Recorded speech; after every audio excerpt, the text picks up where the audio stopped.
Rightio, and it's episode 448. 3, 2, 1. Welcome back, ladies and gentlemen, to episode number 448 of the Mailrite Podcast. You're here with me and Jonathan Dinwood, two guys that have real estate marketing companies that talk to you about real estate marketing. Today's episode is we are going to talk to you a little bit about social media marketing. It's important to mention that while John does have a partner in his company that could absolutely be considered an expert in Facebook, that neither one of us, John and I specifically, are necessarily what one might call exactly social media marketing experts. I have 30, 40,000 followers on all my platforms combined, and John has however many he has. But honestly, there is no secret better than just hard work and providing value, in my opinion. Now, having said that, we are going to give you some tips that should shorten the life cycle and increase the efficiency of the efforts that you have by a lot. If that's interesting to you, then this podcast episode is for you. Before we dive into it, John, do me a favor, please, and our audience too, I'm sure. Would you just go ahead and introduce yourself? Yeah, thanks, Rob. I'm the joint founder of mail-right.com. We're a real estate lead generation company. We provide a great CRM, WordPress website, and a load of other great elements to help you get leads through your website. Back over to you, Rob. Beautiful. All right, ladies and gentlemen, today's topic is going to be a pretty simple one. Now, I'm going to say this in advance, and maybe John also wants to say this himself, but we've done compelling blog post on 300 or 400 hashtags that you could use in social media. This number one tip is tag businesses and others on your post when you're doing social media. So I'm going to add something slightly to this, John, then I'm going to hand it over to you. I'm going to say you should also be focused on either your favorite platform or you should have your favorite content distribution tool ready to go. Currently, we're in beta test with HeroPost. That's what we use. There's many others that are all far, far, far, far, far more expensive than what we're testing. I don't like the idea of spending thousands of dollars per year on just social promotion, just in the tools section. In the social content itself, sure.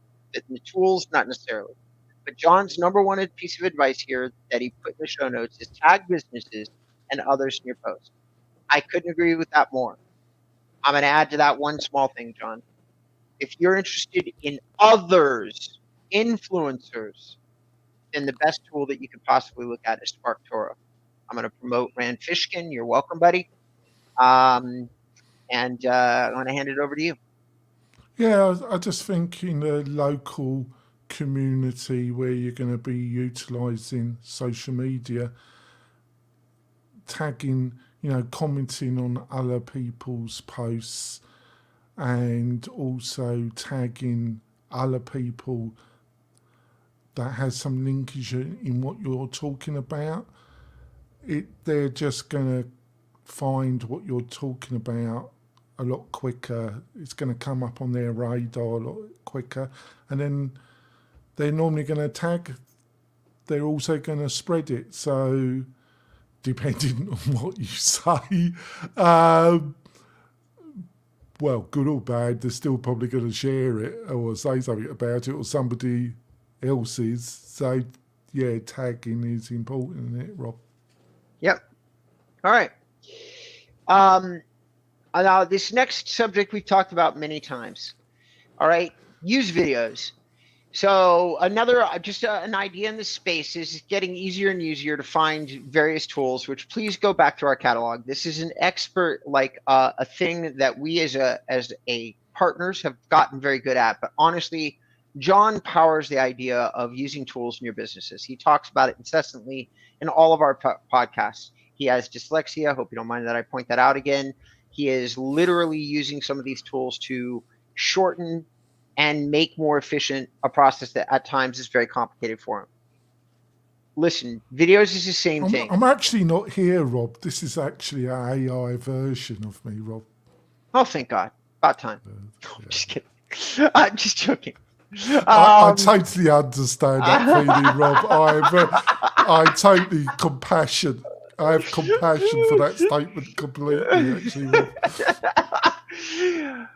Videos is probably the best, most effective content to cut up into bite-sized pieces. You can use it in so many different places. Everybody's followed the Reels model that Instagram has made so popular that you could take a 5-minute video and literally chop it up and probably get 10, 20, 30 different pieces of content out of it. And there's services that do it for you. It's really not that complicated. Video is one of the most less maximized pieces of content that I ever see online. It's so valuable. You could probably get away with doing 10 minutes total in an entire month and still have a lot, like most of your content funnel filled, in my opinion, if you thought out that 10 minutes of content. Do you agree with that, John? Yeah, and you know, with the latest iPhone 16, I'm looking to upgrade myself. I've got a 12 and I might upgrade to 15. A 15 or 16, you just got a fantastic resource right there in your pocket. There are no excuses left, folk. You know, a bit of audio, a bit of half decent mic, and you've got a superb tool to make as much video as you can. Yeah, well, superb, one of the best that's around. I mean, like Apple cameras are still light years ahead of most other stuff. Like you could spend many thousands of dollars trying to get something better, and you would eventually if you went high enough up the food chain.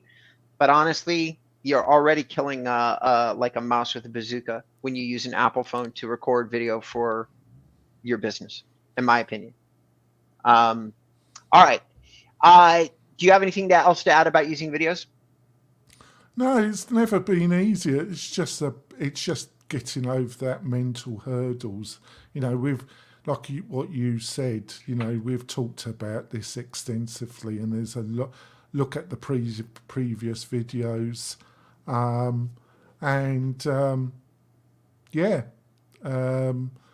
we've given tons of advice, haven't we, Rob? Yeah, and I'm just going to give everybody here some basic math. So I have 50,000 medium engaged followers, like on every platform that I'm on, which is about 8 or 9 of them: LinkedIn, Pinterest, Twitter. Most of these platforms I only post every so often, and I post pieces of content I put in many other places. So I'm not a great living, breathing example of this. I will say this though, like the next thing on the business's list is to hire somebody who's going to go on to HeroPost and post to all these platforms simultaneously at the same time, so that all 50,000 of my users can look at video. My highest engagement video on Facebook has gotten about 125 views. And none of that sounds very impressive. I don't seem to be selling it. But guess what, ladies and gentlemen? I do that content once. The effort is posting it. I probably get, every time I manage to do this, I probably get 400 or 500 eyeballs. So when I spend 10 minutes figuring out how to post it, I get 400 door knocks. For those old school salespeople here, that's what I'm getting. 10 minutes, 400 door knocks. You cannot be more efficient with your time if you want to market yourself. It doesn't exist. Not anywhere.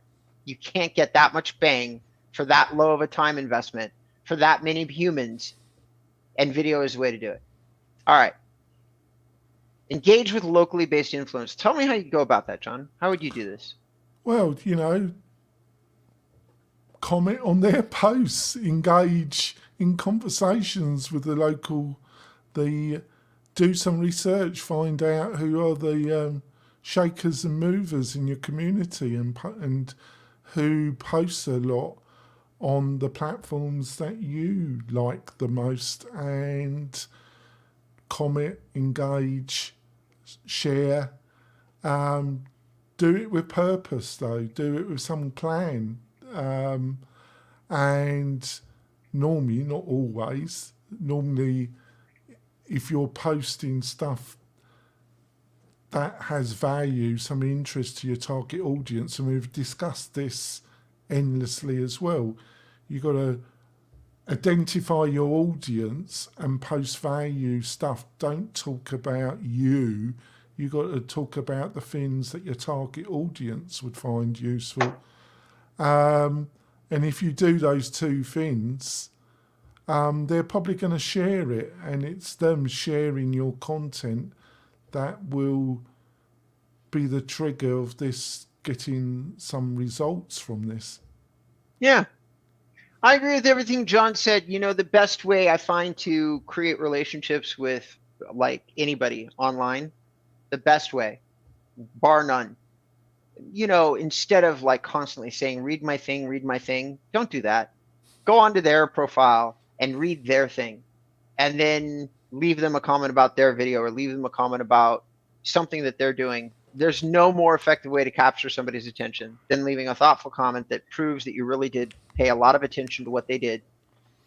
Catches my attention every time. No, like, and I have a million people trying to grab my attention. And yet what really grabs my attention was somebody has a deep and thoughtful comment about something that I've done, and then they say something to me, and then that bang, I start a conversation up. It's the fastest way to get a deeply focused response from somebody that you're trying to meet.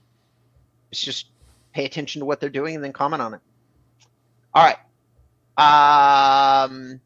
Shall we go for our break? Sure, it's a quick little episode. I mean, we're blazing through this, which is unusual for both of us. But yes, we're going to go to break, ladies and gentlemen. Stay tuned from the messages from our sponsor, which today's show's sponsors are Inbound REM and MailRight. We so deeply appreciate your patronage. We'll be right back. Stay tuned. You can edit that out if you want. 3, 2, 1. Welcome back, ladies and gentlemen. You're tuning into the MailRight Show, and John, today's episode is 448. We seem to, all the episodes that I pay attention to, the numbers seem to be like divisible by something. Oh, today, he's on to that again, folks. He loves this. He loves it. We're all it's infinity numbers again. 448. Unbelievable. So we're so for those of you in the numerology, today's a lucky episode. Pay attention, dial in. I hope our listeners think my sound quality. I've invested in after 8 years. I've invested in a slightly better mic, actually. You spent like $1,000 on this microphone, ladies and gentlemen. All right. And you know what? I can hear every syllable, man. Very, very good. It's important to post consistently. Let's talk a little bit about that. What do you think what is that to you? Oh, I've got research your hashtags. Number 4. And you would be right and I would be wrong. So research your hashtags. Yeah, it's tag your business. You know, we did comment on it. It's doing that research. It's not overthinking it so you get paralysis, but just not jumping on to social media and doing a ton of busy work without any kind of strategy, no actual thought.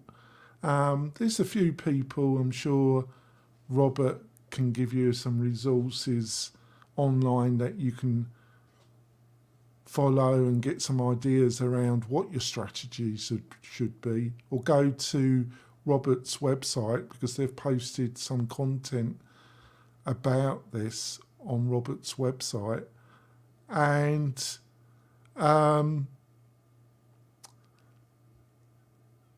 build some kind of strategy in it. And one of the key parts of that strategy is researching the hashtags that are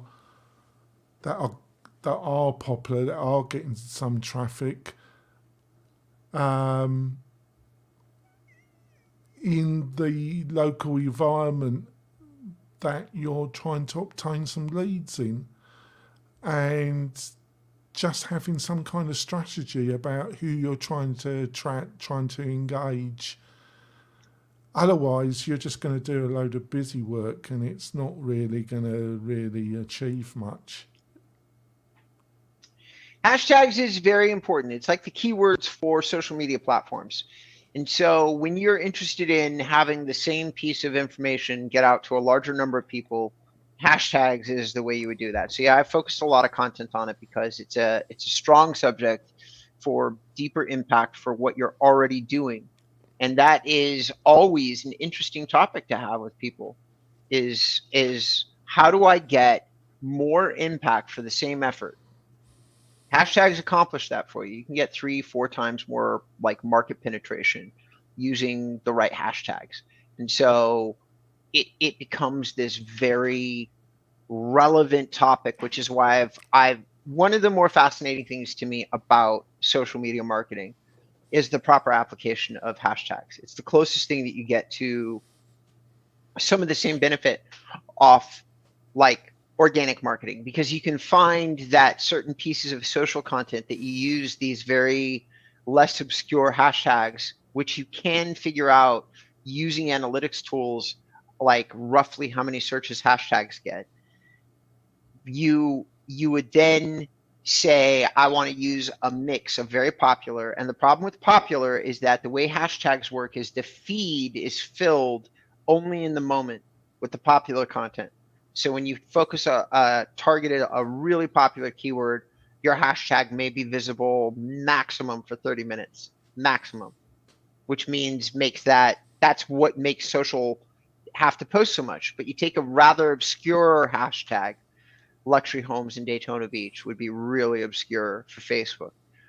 You may only get 20 searches a year on that, but you're going to be on that first page for all 20 of those searches for the entire year. I just want to say quickly something you just mentioned, and it's the reason why at MailRight we've got a social media scheduling calendar built in, is that most people, you got to post a lot more than you think. And if you're dealing with clients, it's very difficult to have the consistency and to be able to post at the volume that you need to do to get a result out of this. So it's best to mix it up with, when you got spare moments, get on. I think those spare moments you should utilize video, and then use a social media publishing calendar for non-video elements, but you're just going to need to post a lot more than you think. Yeah.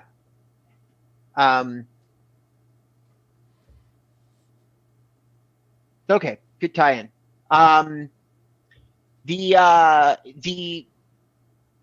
Let's talk. So you just said you're going to need to post a lot more than you think. Let's use that as a segue into what is now legitimately number 5 on the list.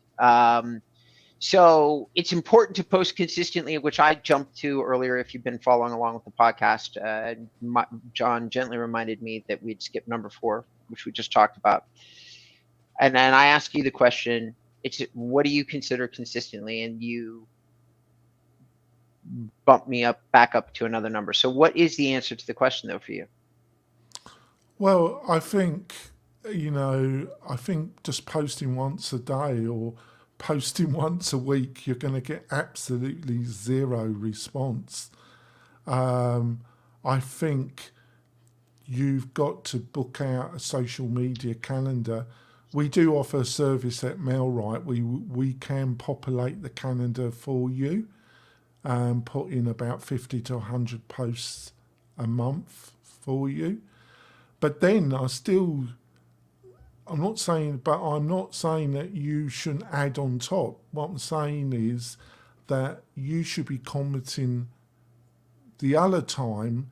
You should be commentating on other people's posts, and you should be posting video and mixing that up with what we provide or what you've posted utilising the MailRight calendar, social media calendar. And I'm talking about 5-10 posts a day kind of territory. I'm talking about 50 to 100 posts a month. Okay. Yeah, that's one of the things that slows my roll with social. I don't disagree with you, but man, there isn't enough money in all the banks in America to get me to post that often. But this is where some of the things that we talked about earlier might come into play. If I could take a video, cut it up, create 5 pieces of content on it, and then basically feed that piece of content out over the day or the week, whatever, that's interesting to me. Like, I feel like a lot of my content is too wordy, too lengthy, and I think more impact would be had by the people that viewed it if I did chop it up to bite-sized pieces, which is another thing that's interesting to me. My guiding light, personally, John, is usefulness. And I honestly think I missed the mark because too much of my content's too deep. I believe that. I've had that report back from so many people. So to break it up into more digestible, little teeny tiny bite-sized pieces would be useful and thus relevant if I decided to post many of those bite-sized pieces in many places.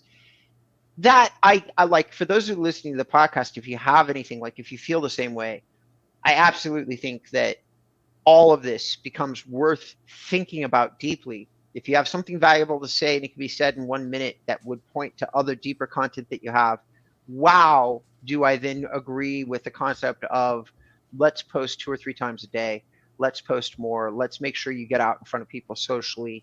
It could really help them. I mean, social media, I buy stuff off Facebook, not as often as I do off Amazon or Google, but I do it. I learn things on Facebook, a lot of interesting things. And a lot of what catches my attention is a little snippet that drives me into a deeper whiteboard kind of presentation. And so I I'm all about learning. That's where people grab me, John. Like, I'm really into learning. So if somebody says something that I like, this thing you could learn, like I'm in the process of taking a guy's AI class because he did something cool that I saw on a Facebook ad. And I'm like, what? How did he do that? There's no way this guy spent like $1 million on this ad. There's just no way. So how did he like, and I got curious. So he grabbed me for a free webinar. So I'm going to spend some time there. But here's the thing, posting constantly is the only way to do social organically. And they know that. It's a win-win. They want you posting all the time. That feeds them and their algorithm. And then you can make some money organically if you do all the time. But John is correct. It's going to have to be multiple times per day. And you probably need some social analytics tools that you'd have to look up to find out when the best times are for you to be posting to your audiences per day. Then you need the places to post: Facebook groups, Facebook pages, your personal feed if you choose to, reels, stories, Instagram, the list goes on. I personally would figure out a way to do 5 posts a day, but all my platforms simultaneously. So technically, and this is a staggering number, John, I think I've got like 8 primary platforms, 5 times 40 posts a day. Crazy. Think about that.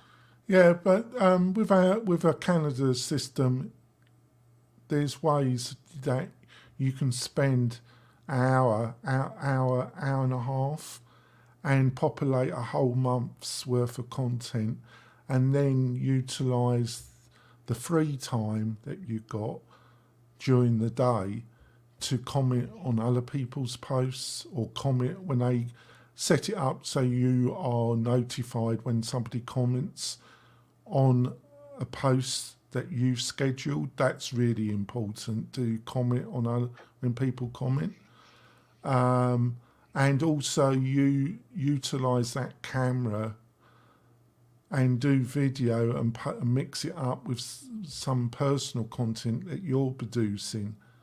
I honestly think if you're really going to try and get a result, that's a great mixture.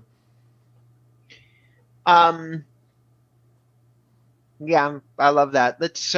I'm really fascinated with your last number 6. So we're going to wrap up the podcast. It's going to be a short one today, but we do have a good last subject for everybody that's listening. John put down something that I've been trying to leverage, and I've had mixed results, but some of them have been really good. And other than that, it's like pissing in the wind, dead silence. Engage with your audience with webinars or live QA sessions. I've tried this. Have you done it? Yeah, and I get mixed results on my other podcasts. I've got some shows. It depends on the topic. If it's controversial, if certain guests I've had on have a very strong following on YouTube, on social media. My other business is dominated by YouTube and Twitter. This is kind of dominated more by Facebook, Instagram, YouTube, different industries, different sectors, utilize different social media platforms. Like the real estate industry in general does not utilize Twitter, or X as is it called. I still call it Twitter. It is not dominated by Twitter at all. It's dominated by Facebook, really, and by Instagram, and to some level, YouTube. Also, on my other business, there, I use LinkedIn quite a bit, but I'm not utilising it for the people that listen a lot. Well, I have two other podcasts, one aimed at the WordPress professional market, the other one at my customer base. The customer base I aim my LinkedIn content at. And I use my podcast that's aimed at them. And I'm posting 1 or 2 times a day on LinkedIn. On Twitter, I'm posting 1 or 2 times a day video. Different platforms have different audiences, Get back to the webinar. The live sessions, I know people in the WordPress professional space, and they are doing it, but they're not running 2 businesses like me. They are WordPress influencers. They make their money by commission, by affiliate commission, affiliate market, and sponsorship. They're basically given up being active developers and they've become online influencers, and they're making 6 figures plus by just becoming influencers. Yeah. And I personally don't want to go down that road. I prefer to have real businesses and utilise my outreach to get traffic, to turn some of those people into customers. And that's an interesting dialogue for sure. Because if you were following along with everything John and I ever taught you, you do end up having a choice. When the more you understand about online, the more you understand that there's a lot of ways to make money online, including in real estate. There are people that have stopped being real estate agents and started being real estate lead generators, essentially, and making a commission in the middle for being the middleman. There's other revenue sources, like Kyle Handy is starting to make more from being an EXP recruiter than he is from selling real estate. A long time ago, I would say. Would you agree with that? Yeah. But he recruits online. He's a content creator, just like John and I. Different area, kind of, but related. And you can do that. And only crazy people, really pugilistic people like John and I. Like, you want to stay in the trenches. I also want to work with customers. I have choices. I don't monetize my website. As a matter of fact, my guy just emailed me today that we've got these Amazon affiliate commissions sitting in an account, and I've never collected them. Like, he started them up in, hundreds of dollars now, and I've never even bothered to log in and collect the affiliate commissions, even though we have them, which was an experiment. Like, it was an experiment. I just want to clarify why I said this. Those people in my other business, in the professional sector, they do live question and answer sessions, and they are getting 50, 100 people, but they're doing them for 2 hours, Rob. Gotcha. They're doing them for 2, and I haven't got the energy nor the time to spend 2 hours on a live question and answer session. but they get results. They must be getting benefits because they're consistently doing it, Robert. And that's another thing. Like what you do. So live Qs and engage your audience with webinars and QA sessions. I want to talk about webinars, recorded webinars that you can keep in a file and basically send people to over and over again. There's a small handful of agents I've seen use this strategy to wildly impact. When you think that you don't have anything to give a webinar on, I feel like it's what the consulting that you need is creative consulting for understanding how real estate works at all levels. There are a handful of you that don't have anything to talk about that would be webinar worthy. Massively oversaturated major metro markets, maybe, but usually those markets provide more opportunities, not less, for webinars, because you can focus down to the granular and find enough people to be interested. Buying the perfect track home, where and how do you buy your first family home?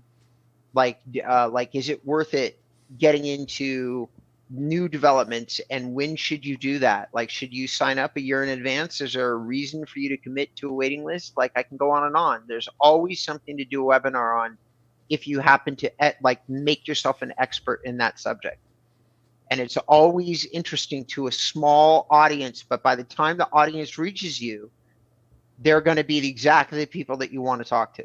Like, if they're going to go to a webinar about whether or not they should or should not sign up for a first-time homebuyers in the state of Texas, as an example, a certain number of those people, as long as you can serve them geographically, are going to be your target. And the others would be you'd send off as an affiliate. You'd make a commission. You'd make a 25% split for anybody that wasn't in your specific part of Texas. That would be a way to run a webinar. Live Q&As, as John has already said, by the time you reach the level that both he and I are at, like, he's one of the best known WordPress developer guys, I'm one of the best real estate SEO guys.